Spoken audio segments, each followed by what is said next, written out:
Tapos nakain nga pala tayo ng bitchu. Guys, nakailan na ako. Hindi ako nag-vlog. So, parang nakailan na ako. Naka-4 na akong bitchu.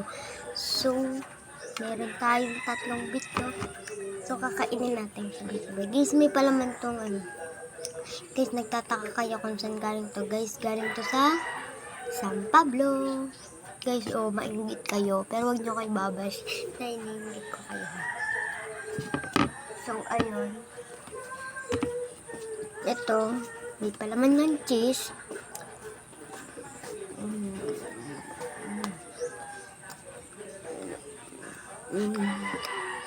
Sarap.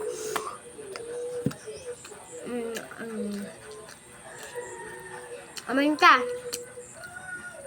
Ang kakangit ko. Oh guys, dumating na ang ate ko from San Pablo. Siya nagdala na.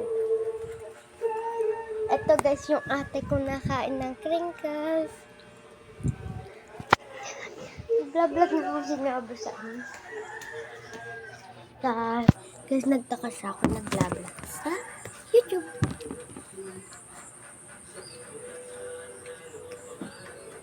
Mga halatang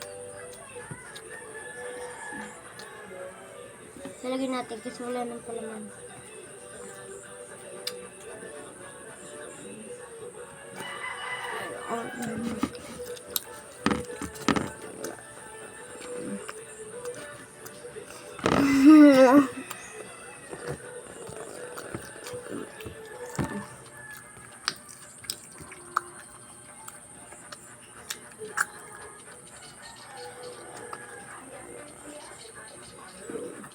Guys, dito na magtatapos. Huwag kalimutan mag-subscribe, like, and comment. Bye-bye!